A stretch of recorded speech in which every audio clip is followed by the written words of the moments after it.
Hey everyone, what's up? Welcome to another episode from Pacific Arc Tig Welding. My name's Dusty. To all the arc heads who watch the show every week, what's up? Welcome back. Thank you for joining me again. And to anybody that's new, maybe checking out the channel for the first time, welcome. Thank you very much for stopping by. If you're new to the channel, this channel's basically all about TIG welding. We do everything TIG welding related on this channel. We do crazy art projects, we do gear reviews, we do gear breakdowns, gear demos. I give how-tos and instructionals on different techniques and things like that. I keep saying we, there is no we, it's me. This is me in my shop and my house and my cameras, that's it. So if you're new to the channel, you enjoy what you see, make sure you jump back and check out all the previous episodes. Like I said, there's lots there to watch. Be sure to follow me on social media. It's my handle right there, as well as my website. On my website, you can pop on there. I have a blog about TIG welding. I have a gallery of all my art projects. I have information on my online training program where I teach people how to TIG weld online, so you can check out the program details there and get in touch with me and say what's up. So for today's episode, we're going to talk about how to keep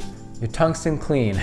This is something that I refer to as tungsten hygiene because tungstens are much like most things that we got to take care of in our daily run. We got to brush our teeth, we got to comb our hair, put deodorant on. Well, hopefully you do. But tungsten's the same. We got to keep it clean. We got to take care of it. We got to swap it out, get new ones. We got to take care of them, refinish them. We got to do all kinds of things because the more hygiene or whatever you take care of on your tungsten, that's going to directly affect the weld that you're doing. So why is a clean tungsten important?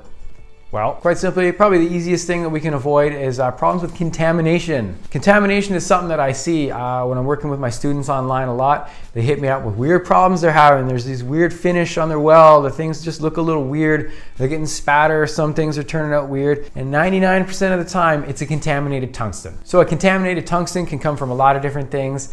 One of the most common ways that you see a tungsten get contaminated is from dipping. So dipping, for anybody that's new to TIG welding, is something that you want to avoid. Obviously it's going to happen because we're just practicing. We're getting better at it. And who am I kidding? I've been welding 18 years and I still dip all the time. Sometimes I dip so bad I just have to throw the tungsten in the garbage. It happens. So that's probably the most frequent way you're going to end up contaminating your tungsten. So this occurs in a couple ways. So the first way that this can occur is pretty simple. You'll be running along and a lot of times you'll be in an awkward position or something will be a little bit, I got paint on my hands. My hands get so dirty. Running in an awkward position and you touch your electrode to the workpiece that you're working on. So touching your electrode to your workpiece is kind of the more harmless of the two common ways that you'll see it get contaminated. Basically what's happened is you basically have stubbed it out and it's going to pick up contaminant from your workpiece. So chances are you're going to be stubbing it into your own weld. So your own weld theoretically should be somewhat clean, but what's going to happen is a lot of contaminant is going to get picked up from your weld puddle that you've just dipped it in. So not a lot is going to stick to your tungsten, but it is going to cause a blast of oxide and contamination and things that will, all kinds of stuff will get stuck on your tungsten. So what's going to happen is I'll put a shot on screen right now of some really messed up tungstens that have been dipped. These guys have been dipped against the workpiece, and basically what happens is you can see there's just contamination and stuff. The ball at the end may somewhat be kind of shiny or in shape still, but above that you're going to see a bunch of contamination stuck to where the grind marks used to be on your tungsten. So your grind marks should be nice and straight, nice and clean, but you're going to have a bunch of stuff stuck all over them. So what's going to happen is your next weld, you're going to fire up and you're going to blow all of that contamination that's on the tungsten, you're going to blow it into the start of your next weld. So you really want to make sure that when you dip your tungsten in a manner like this, all you want to do, you want to arc up on a clean piece of aluminum and you're just going to run an empty arc. You're not going to use any fill. You're just going to basically burn it off for like 10 seconds or something like that. And you'll see your weld start to run clean again. So that's a quick way that you can basically, if you're not doing anything important, like you're just practicing or something like that, you just want to keep running beads to get some practice in, and you just want your torch to run clean again, that's what you do. You just want to make sure you burn off all that contamination before you jump back in to doing something you want to look nice. So the second way you can really mess your tungsten up with contamination is like this. You'll be welding, and instead of touching your tungsten to your workpiece, you're going to touch your filler rod to the tungsten. This is the worst one. This one makes the worst mess possible because basically that filler rod that you were about to put into your weld now goes onto your electrode.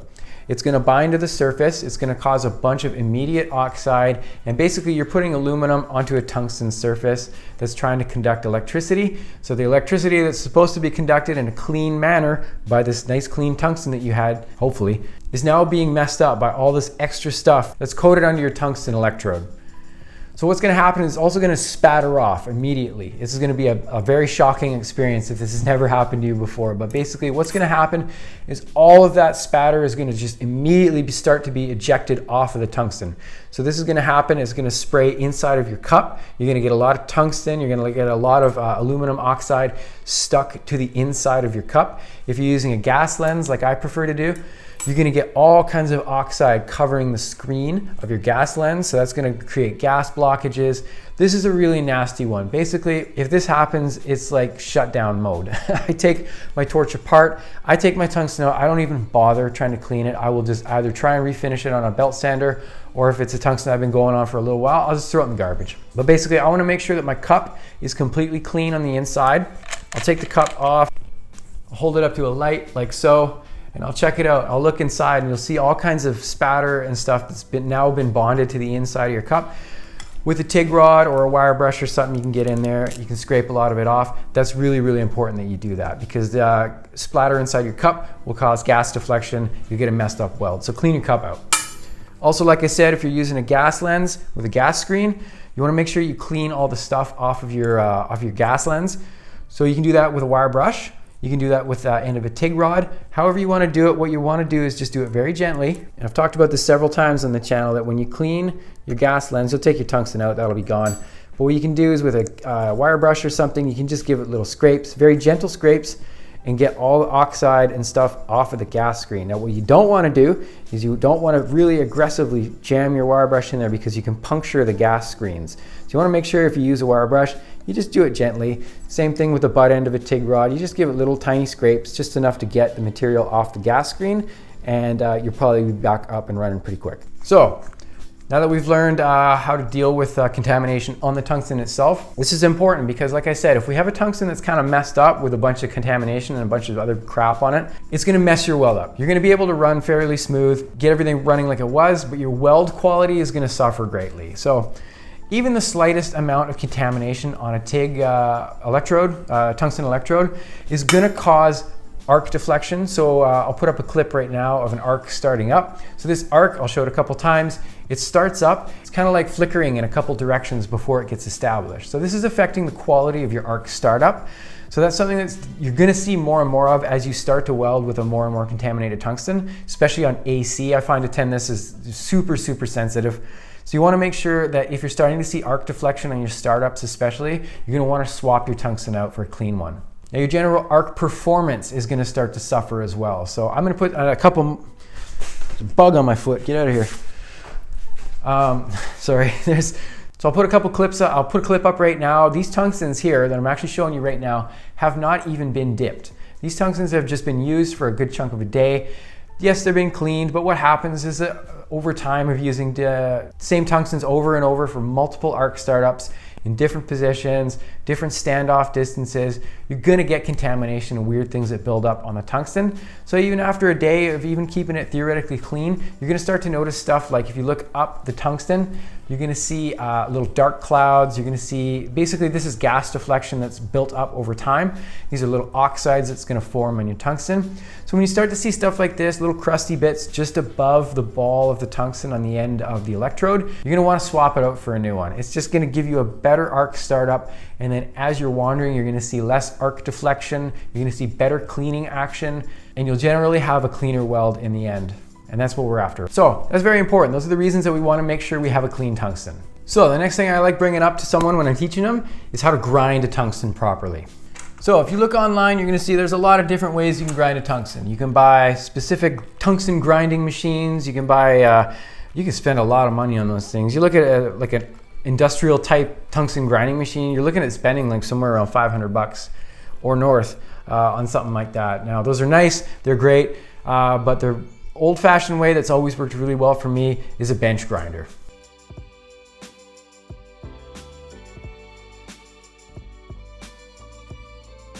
So with a bench grinder, what you're gonna do is you're basically, all you need is obviously a bench grinder, and the only other thing you're gonna need is a cordless drill. So with your cordless drill, what you're gonna do is you're gonna take a contaminated tungsten, and you're gonna tighten that guy in there real tight, real safe. Obviously wearing gloves and eye protection, what you're gonna do, I'm gonna show you a clip right now. So So you can see I've got everything lined up with the grinding wheel. So the grinding wheel is coming directly at the tungsten. Some people like to point down, it's a little safer, so you'll be pointing down the travel of the grinding wheel spin. For myself, I've done this a million times. I'm very comfortable with putting it on top of the grinding wheel. I can see a little better, which is nice. However, you really want to make sure, I stress, wear eye protection, wear gloves, because you're going to catch little sparks in your hands. And also, if you're switching multiple tungstens, they're going to be hot, so you're going to want to wear gloves. And eye protection is just a no-brainer. Just wear that stuff. Also, when you're grinding on a grinding wheel, you need to make sure you have proper ventilation. Ventilation is important because some tungstens, they got some funny stuff in them. You want to make sure you have proper ventilation so that whatever stuff you're grinding off of your tungsten is going to be properly kept away from you. You're going to get fresh air and everybody's going to be happy and healthy. So on screen right now, I'm going to put up a chart. So this chart here is going to show you all the different types of tungstens that are pretty common right now. So pretty common tungstens, they all have different applications. So this chart here that you're looking at, I got off Google Images. You can just type in tungsten electrode selection or something. I can't even remember what it was, but I'll put it on screen right now so you know. Just Google that. You'll go into Google Images. You can find many, many charts, and they'll tell you all the different types of uses that different types of tungstens are good for. Some tungstens are good for DC negative welding. Some tungstens are only good for, or better for alternating current type welding. Take a look, see what you got. I tend to use nothing but 2% lanthanated for my aluminum welding here in my shop at my home. I've been using CK Worldwide's laser tungstens. These laser tungstens are real sweet. They're designed to be really, really nice for DC negative welding. So all my art pieces, I do those with DC negative welding. I do those with the laser tungstens from CK Worldwide. Those tungstens are totally amazing. They light up really, really smooth, and you keep them clean, they're gonna last you a really long time. So in this clip here, you'll see me traveling, like I said, with the spin of the wheel lengthwise to the tungsten. You want your grinding marks to be lengthwise with your tungsten. I think this is called longitudinal grinding. Don't quote me on that, but I think I remember that from school. The grinding, so if we were to take our drill, so instead of holding it like this to the grinding wheel, so if the grinding wheel is spinning directly at me, you're gonna be doing longitudinal, something like that. Grinding with the spin of the wheel. The only other way that you can do this, and this is the incorrect way to do it, is to hold it sideways. So this is called radial grinding, because what's gonna happen is you're gonna tend to get your grinding marks that are traveling in a radial direction around the tungsten, not lengthwise with it. Now, there's a lot of theories why people don't like doing this. I personally find that, like I talked about with our arc startups, I tend to get more arc wandering. The arc tends to have a bit of more difficulty to lock onto its target. Obviously it's like a split second slower, but I do notice it takes a little bit longer for it to lock onto target. And especially if you're working with something that's very thin, you don't want your arc wandering all over the place, because you want it to hit directly where you're ready to deal with it with some filler rod. And if your arc is flickering all over the place and you have a poor startup, it's gonna melt some stuff that you don't want it to. So another reason that grinding lengthwise to your tungsten is gonna be good, it's gonna cause better gas coverage. I find with a radial grind, I have tried it, I do notice a bit of a gas swirl. So your gas will tend to come out a little bit lopsided. Obviously this is a problem because especially when we're using a really nice gas lens or something like that, we want a nice blanket coming out that's very even onto your weld area. However, if you have something in there, whether it's some spatter in your cup or a radial grind or both, you see sometimes, amazingly, you're gonna get a weird pattern of a gas swirl that comes out. It's not gonna give you an easy coverage that's even around your weld area. So that's just a general rule of thumb of why you wanna keep your stuff going lengthwise to the tungsten. So you can see with this guy here, I have about a 60-degree, give or take, tungsten point on it. So an angle that's been pointed down about 60 or so degrees, again, give or take. And I've got a slight ball in the end here. So the ball in the end helps out a lot with AC weldings. I've tried with a lot of machines to have a straight point, even put a little blunt on the end. Some setups you can get it to work really nice, but a lot of the times I just find it works better. You'll get a longer, lasting tungsten end if you put a little ball on the end of it. If you have an improper balance on your machine, so if you're running a little more positive than you should be or a little less positive than you should be, you'll tend to see a pointed end gets very misshapen. Now again, if you're familiar with your machine, you can dial this in really nicely. Obviously go for it, but I just prefer to have a little ball on the end of it. It makes the tungstens last a little longer, which is nice. And I find my arc deflection is usually pretty minimal with it, which is nice. So a lot of people can go with a lot steeper of a grind angle. Some people will put a very very steep grind at the end of their tungsten. Like I said, they'll blunt it. So what I mean by blunting it, blunting on the end of it means there's just a flat spot in the end with a bit of a taper out, and then back to normal width of the tungsten. This is good. There's a debate online. I see some people talk about how if you have a steeper, broad kind of grind to the end of your tungsten, they'll tend to say that that gets you a little bit better penetration. I've also heard some people say that a longer, more narrower grind like the one I've got here tends to get you better penetration. That's an argument I'm not going to dip into. I have passed all my welding tests with long tapers like this. Obviously, it's just setup preference, your own familiarity with your machine. So bear that in mind. That's something that you need to basically pick how you want to go with. Experiment the different ways out there. You can try with a steep grind with a blunt on the end of it. You can try a steep grind with a ball on the end of it. And the same thing for a long grind. But I just recommend everybody try, see what you enjoy, see what gets you the best weld quality, but most of all, keep them clean. So another thing I'll mention, your grinding wheels or grinding sanding discs or whatever you use to grind your tungstens, make sure they're specific to grinding tungstens. So what I mean by this is make sure that dude who works next to you there didn't just go grind a bunch of plastic on the grinding wheel, and then you come over to make yourself a nice clean tungsten, you get a bunch of melted plastic and stuff. And yes, people grind plastic in shops. I've seen it. It's happened to me. As well as stainless, aluminum. You can get aluminum oxide on a grinding wheel, and then you go to grind your tungsten, you're gonna get aluminum oxide inclusions into your tungsten grain. Make sure whatever pedestal grinder or whatever you use to grind it is specific to just grinding tungstens. So we'll go over one more major way that I see a lot of people contaminate their tungstens, and 99% of the time, a lot of the people don't even know they're doing it. And this is improper post-flow. I've talked about this on my channel before, but basically what I'm talking about is this. When we do a weld, gas is coming out of here. Our gas is there to do a job, which is to protect our welding environment. Now, a lot of people think of our welding environment just as the welding environment on the piece of work that we're doing. Your welding environment is also in your torch here. Your tungsten is prone to pick up a lot of oxide and things like that if removed from the gas envelope. So what I mean by this, one very common thing that I see is somebody will finish a weld and they'll be buzzing along, they'll finish their weld, and then they'll flip up their helmet and move their torch out of the way to take a look at the weld that they just did. So you see what happened there? You moved your torch out of the gas envelope. So yes, your torch still is putting gas out, which is good. However, it's now being trailed behind. So you're picking up oxide as you move your torch away from the welding area. When you finish a weld, you need to leave your tungsten and your torch in the position that you finish until you see the end of your tungsten stop glowing red. So when it stops glowing red, that means that basically no more oxide is probably going to form on your tungsten. It's safe to remove it from the gas environment. It's going to save you a lot of problems with contamination. So another thing with post-flow that I'm talking about is when you finish a weld, you need to have a long enough amount of time that your gas is flowing out of the torch after you finish welding. So I'll put up a clip right now. So I finished this weld here and I don't have enough post flow on it. So I'm arced up. Now all of a sudden it arcs out, and watch this. Poof, you see that little dust of smoke on the end of your tungsten there? And now the tungsten looks gray. It's very dull looking. It has like a black soot that's clung to it.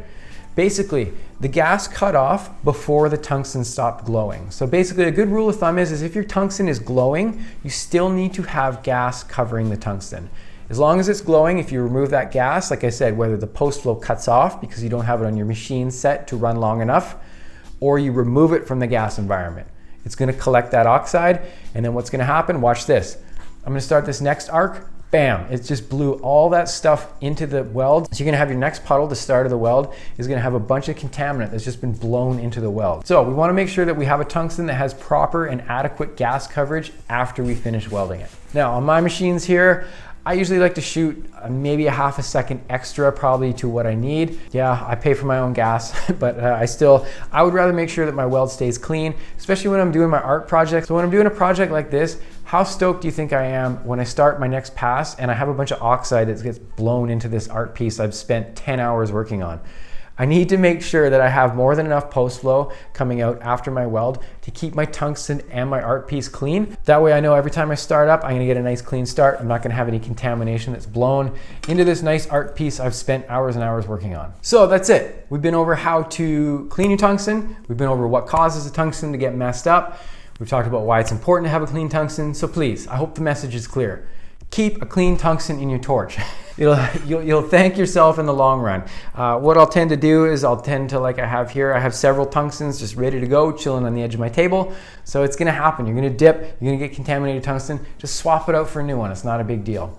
I hope everybody learned something from this. If you already know this stuff, I would love to hear how you do it. Please comment below, tell me how you do it. Go ahead, let me know. I like reading my comments. Don't be a dick, obviously. But I hope you enjoyed this episode. These ones are a lot of fun for me. I just love kind of going off about like the theory side of it. This is all stuff that I never learned when I started welding.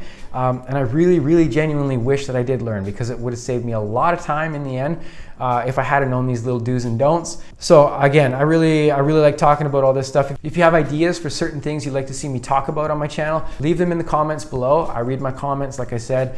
And yeah, if anyone's got any cool ideas, let me know. But again, thank you so much for watching. I really appreciate it. I hope everyone's doing well out there. Hope everyone's staying safe and happy. But yeah, do something nice for a stranger today. We'll talk to you soon. Peace.